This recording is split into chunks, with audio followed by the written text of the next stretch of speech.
Hallelujah, praise the Lord. आप सभी को जय मसीह की और परमेश्वर की उपस्थिति में मैं आप सभी का वेलकम करती हूँ और मैं ये विश्वास करती हूँ कि आप सब प्रभु में आनंदित होंगे, सुरक्षित होंगे। प्रियो, आज एक और अद्भुत बात को हम परमेश्वर के वचन से सीखेंगे और उस वचन का जो टॉपिक है वो ये है कि क्या मैं अपनी परीक्षाओं में पास हो पाऊंगा या मैं किस तरीके से अपनी परीक्षाओं में पास हो सकता हूँ। आप और मैं सब जानते हैं कि हम में से हर एक व्यक्ति अपनी लाइफ में बहुत से टेस्ट को पास करता है, बहुत से टेस्ट को देता है और तभी हम दूसरे क्लास में पहुंच पाते हैं। अगर हम फेल हो जाए तो हम नेक्स्ट क्लास में नहीं जा पाते हैं। और सिमिलरली हमारे जीवन में भी बहुत सी परीक्षाएं आती हैं, बहुत से ऐसे टेस्ट हैं जो हमें देने पड़ते हैं, जिनसे हम गुजरते हैं ताकि हम परमेश्वर में एक नेक्स्ट लेवल पर बढ़ पाए या फिर अपने जीवन में एक नेक्स्ट लेवल पर आ पाए। और ऐसे ही यीशु मसीह के जीवन को जब हम देखते हैं तो हम पाते हैं कि यीशु मसीह भी एक परीक्षा से होकर गुजरे और उन्होंने हमारे लिए एक एग्जाम्पल को सेट किया। उन्होंने हमें बताया कि किस तरीके से परीक्षाओं से जब हम गुजरे तो हमारा रिस्पॉन्स कैसा होना है, कैसे हम उन परीक्षाओं से निकल सकते हैं, हम विजयी होकर निकल सकते हैं। मेरे साथ पढ़ने के लिए निकाल ले मत्ती उसका 4 अध्याय और उसकी फर्स्ट वर्स। वहाँ इस प्रकार लिखा है, तब आत्मा यीशु को जंगल में ले गया ताकि इब्लीस से उसकी परीक्षा हो। हालेलुया। कई बार मैं और आप ये सोचते हैं कि अरे यीशु मसीह के लिए तो सब कुछ संभव था, है ना, वो तो परमेश्वर थे, उनको तो कोई डिफिकल्टी नहीं हुई होगी, उन्होंने आसानी से सब कुछ कर लिया होगा। पर हम सब ये जानते हैं कि यीशु मसीह जितने परमेश्वर थे उतने ही वो मनुष्य भी थे। और जब यीशु मसीह स्वयं उनको कुछ परीक्षाओं से होकर गुजरना पड़ा तो आपको और मुझे भी किसी परीक्षाओं से होकर गुजरना पड़ेगा। लिखा है कि जब यीशु उन 40 डेज की फास्टिंग से निकले, है ना, लिखा है आगे, वह 40 दिन और 40 दिन निराहार रहा, तब उसे भूख लगी। और आगे लिखा है, तब परखने वाले ने पास आकर उससे कहा, यदि तू परमेश्वर का पुत्र है तो कह दे कि ये पत्थर रोटियां बन जाए। हम जानते हैं कि यीशु मसीह की शैतान ने आकर 3 बार 3 तरीकों से परीक्षा ली, 3 प्रलोभन प्रभु यीशु मसीह को शैतान ने ऑफर किए। और कई बार शैतान बहुत सी चीज़ों को आपके और मेरे सामने भी लेकर आता है। जब हम परेशानियों से गुजर रहे होते हैं, जब हम तकलीफ़ों से गुजर रहे होते हैं, शैतान हमारे सामने ऐसी ऐसी चीज़ों को लेकर आता है ताकि हम उसमें फंस जाएं, हम गिर जाएं और हम यीशु मसीह को छोड़ दें या फिर हम यीशु मसीह की राह पर चलना छोड़ दें। जब बीमारी आती है, तकलीफ आती है, आप देखिए बहुत से ऐसे लोग हैं जो डॉक्टर्स के पास जाने की जगह जब वो डॉक्टर्स के पास जाते हैं और वहाँ पर भी अगर उनका कुछ इलाज नहीं हो पाता, वो ठीक नहीं हो पा रहे होते हैं, परमेश्वर से प्रार्थना करके भी वो ठीक नहीं हो पा रहे होते हैं, तो जब वो और लोगों के पास जाते हैं और लोगों की बातें सुनते हैं तो आप जानते हैं कि वो इधर उधर ऐसी जगहों पर चले जाते हैं जहाँ पर उनके साथ और ज़्यादा बुरा हो सकता है, जहाँ से उन्हें कोई आशा नहीं, पर फिर भी वो हील होने के लिए या फिर उस तकलीफ से आज़ाद होने के लिए वहाँ पर चले जाते हैं। और वो सोचते हैं कि मैं इन परीक्षाओं से अगर यीशु मसीह की सहायता से नहीं निकल पा रहा हूँ तो मैं संसारिक तौर तरीके अपनाकर उन परीक्षाओं से बाहर निकल जाऊँ। और सबसे अद्भुत बात जो आज हम सीख सकते हैं यीशु मसीह के जीवन से वो ये है कि शैतान हमें बहुत अच्छे से नोटिस कर रहा होता है, हमें वो बहुत अच्छे से ऑब्जर्व कर रहा होता है और वो जानता है कि इसकी कमजोरी क्या है या किस समय ये कमजोर है। आपको मालूम, लिखा हुआ है कि यीशु मसीह 40 दिन और 40 रात क्या रहे थे, निराहार रहे थे। और लिखा है कि तब उसे भूख लगी। ये स्वाभाविक है, जब कोई भी व्यक्ति 40 डेज फास्ट में रहेगा, 40 दिन तक कुछ भी नहीं खाएगा, तो उसे अगले आफ्टर 40 डेज उसे भूख लगी। यीशु मसीह को भी भूख लगी और लिखा है तब परखने वाले ने पास आकर उससे कहा। और क्या कहा? पहली परीक्षा उसने क्या कहकर की? यदि तू परमेश्वर का पुत्र है तो कह दे कि ये पत्थर रोटियां बन जाए। हालेलुया। क्या कहा उसने? कि ये पत्थर रोटियां बन जाए। वो जानता था अच्छे से कि यीशु मसीह इस वक्त भूखे हैं और वो ये भी जानता है कि जब मैं और आप किसी परेशानी में, स्ट्रेस में, तब वो हमारे ऊपर प्रलोभन लेकर आता है, तब वो हमारे सामने चीज़ों को लेकर आता है। ऐसे ही वो यीशु मसीह के सामने गया। उसने क्या कहा कि इन पत्थरों से कह दे कि ये रोटियां बन जाएगी। कि वो जानता था कि यीशु मसीह अपने लोएस्ट पॉइंट पर हैं। यीशु मसीह उस वक्त शारीरिक रीति से एक कमजोरी उनके अंदर जरूर आई होगी जब वो 40 डेज से भूखे थे। कोई भी व्यक्ति अगर 40 डेज तक भूखा रहेगा तो उसे भूख लगेगी। अगर मैं और आप भी भूखे रहेंगे तो हमें भी भूख लगेगी, है ना। पर यीशु मसीह आत्मा में बहुत स्ट्रांग थे क्योंकि वो 40 डेज परमेश्वर के आत्मा के साथ बिताकर आए थे।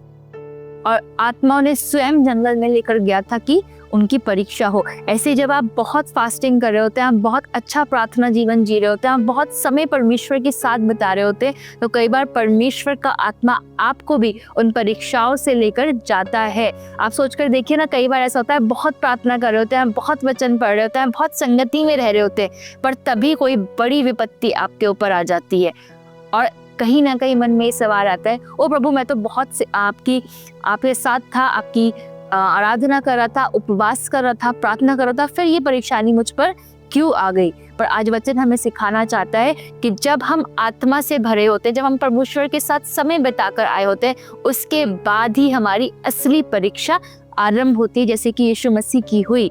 यीशु मसीह को शैतान ने आकर कहा कि इन पत्थर से कह दे कि रोटियां बन जाए, पर आपको मालूम है यीशु मसीह का रिस्पॉन्स क्या था? यीशु मसीह ने कहा, यीशु ने उत्तर दिया, जब हम 4th वर्स पढ़ते हैं, लिखा है, मनुष्य केवल रोटी ही से नहीं परंतु हर एक वचन से जो परमेश्वर के मुख से निकलता है जीवित रहेगा। हालेलुया। प्रियो, यीशु मसीह ने एक ऐसा रिस्पॉन्स दिया जो वचन से था। जब उनके ऊपर परीक्षा आई, जब उन्हें भूख लग रही थी और उसी समय शैतान उनसे कह रहा था कि यदि तू परमेश्वर का क्या है, पुत्र है, तो कह दे कि ये पत्थर रोटियां बन जाए।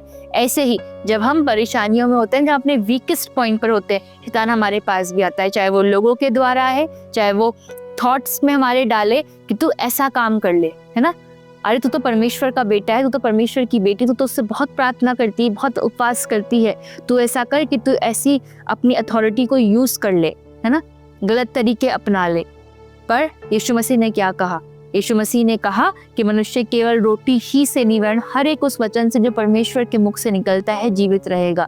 वो यीशु मसीह जानते थे कि जो मेरे सामने खड़ा है वो परमेश्वर की ओर से नहीं है। आज मुझे और आपको भी पहचानने की जरूरत है, जब हम परीक्षाओं से होकर गुजरे, कि कौन हमारा अपना है और कौन हमारा अपना नहीं है, और कौन हमसे क्या बात बोल रहा है। हमें करेक्ट रिस्पॉन्स देना आना चाहिए। ज़रूरी नहीं है कि जब आप किसी परेशानी से गुजर रहे हैं, किसी तकलीफ से गुजर रहे हैं, तो जो लोग आपके आसपास में हैं वो सारे लोग परमेश्वर की ओर से हो, या वो सारे लोग परमेश्वर की बातें कहें, या वो सारे लोग परमेश्वर को प्रायोरिटाइज करें, है ना।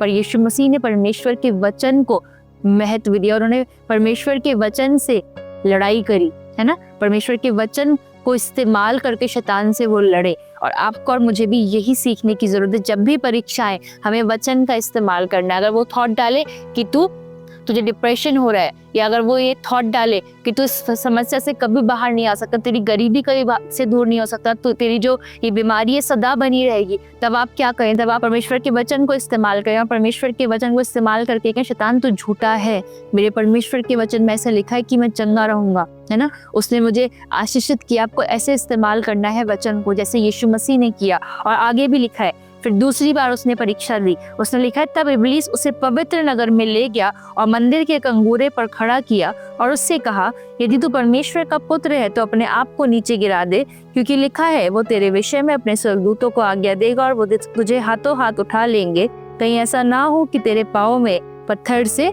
ठेस लगे। दूसरी बार भी शैतान ने क्या कहा कि यदि तू परमेश्वर का पुत्र है ना। शैतान बहुत चालाक है, वो हमारे मन में ऐसे थॉट्स को लेकर आता है कि अरे तू तो परमेश्वर का पुत्र है ना, तो तू अपनी अथॉरिटी को इस्तेमाल कर। वो फिर से यीशु मसीह के सामने उसी अथॉरिटी को इस्तेमाल करने के लिए यीशु मसीह को प्रोवोक कर रहा था। पर पता है यीशु मसीह ने क्या कहा कि ये भी लिखा है कि तू प्रभु अपने परमेश्वर की परीक्षा ना कर। और तीसरी बार फिर से इब्लीस ने यीशु मसीह को परखा और लिखा है, फिर इब्लीस उसे एक बहुत ऊंचे पहाड़ पर ले गया और सारे जगत के राज्य और उसका वैभव दिखाकर उससे कहा, यदि तू गिरकर मुझे प्रणाम करे तो मैं ये सब कुछ तुझे दे दूंगा। तब यीशु ने उससे कहा, हे शैतान, दूर हो जा, क्योंकि लिखा है, तू प्रभु अपने परमेश्वर को प्रणाम कर और केवल उसी की उपासना कर। हालेलुया। इससे पहले पता है इन तीनों परीक्षाओं में सबसे खूबसूरत बात क्या है? जब वो 2 बार उसने परीक्षा करी, उसने सिर्फ यीशु मसीह के वचन को यूज किया, है ना।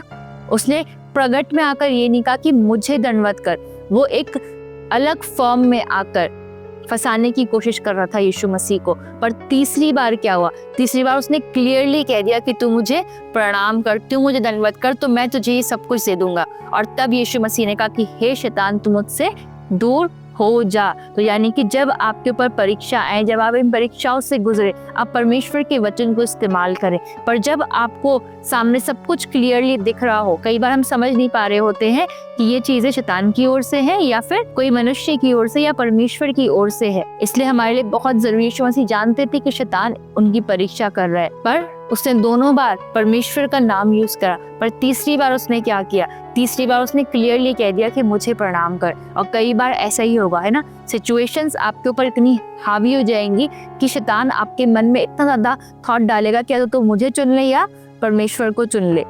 तब आपको क्या कहना? तब आपको कहना है कि शैतान मुझसे दूर हो जा। और आपको मालूम, जब आप ऐसे कहेंगे, जब आप परमेश्वर के वचन के द्वारा अपनी परीक्षाओं में आगे बढ़ेंगे, तब आप जयवंत होंगे। और 11वें वर्स में लिखा है, तब शैतान उसके पास से चला गया और देखो स्वर्गदूत आकर उसकी सेवा करने लगे। हालेलुया। जब यीशु मसीह ने अथॉरिटी के साथ शैतान से कहा कि हे शैतान मुझसे दूर हो जा, तब वो वहां से चला गया और स्वर्गदूत आकर यीशु मसीह की सेवा करने लगे। आप सोच सकते हैं कि यीशु मसीह कौन थे? मनुष्य के रूप में इस संसार में थे, पर जब यीशु मसीह की परीक्षा हुई और यीशु मसीह उस परीक्षा में जयवंत हुए, तब स्वर्गदूत आकर यीशु मसीह की सेवा करने लगे। और ऐसे ही जब आप इन परेशानियों से जिनसे आज आप गुजर रहे हैं, इन परीक्षाओं से जिनसे आप गुजर रहे हैं, जब आप भी यीशु मसीह के वचन को लेकर इस्तेमाल करेंगे और आप विजयी होंगे, शैतान से कहेंगे मेरे जीवन से दूर हो जा क्योंकि तेरा कोई अधिकार मेरे जीवन पर नहीं है,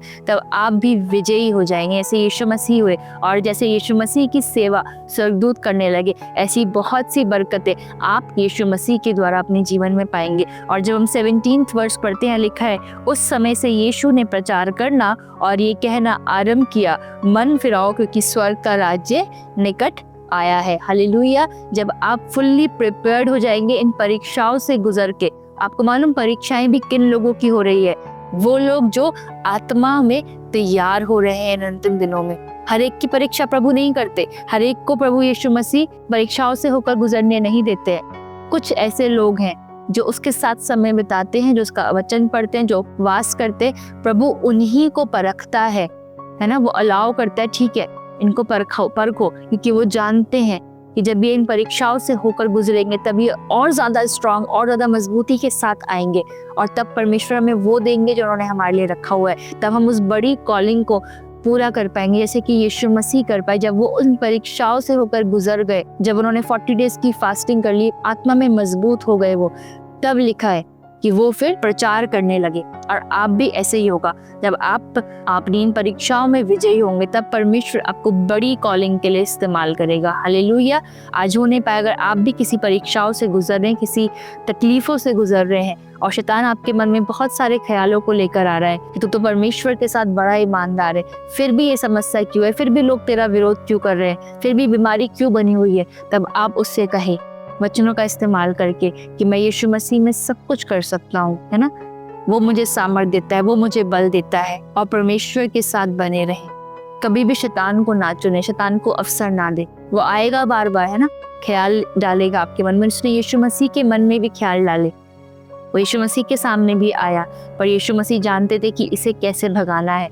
और ऐसे ही आज आपने भी सीखा है कैसे आपको शैतान को भगाना है। परमेश्वर के वचनों को इस्तेमाल करें और उसे भगाएं। आइए हम सब प्रार्थना करेंगे। परमेश्वर पिता, प्रभु जी, मैं प्रार्थना करती हूँ आपके लोगों के लिए प्रभु।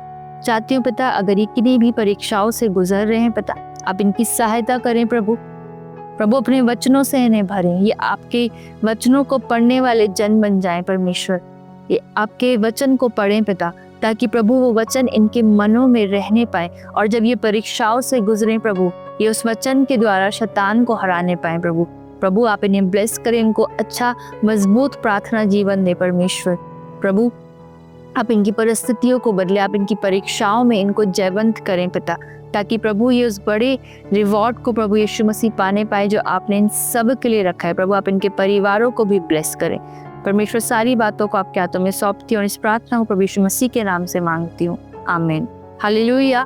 प्रियो, आप अगर हमसे प्रार्थना कराना चाहते हैं तो हमारे स्क्रीन पर एक व्हाट्सएप नंबर है, आप उस पर हमें कॉल कर सकते हैं या आप अपना नाम, अपने शहर का नाम हमें मैसेज कर सकते हैं। अगर आपकी कोई भी गवाही है तो आप उसे भी हमें व्हाट्सएप पर लिखकर या हमें कॉल पर बता सकते हैं। अगर आप चाहते हैं कि हम आपकी बातों को सुने, अगर आपको काउंसलिंग की नीड है तो भी आप हमें कॉल कर सकते हैं। प्रभु आप सबको बरकत दे। God bless you all.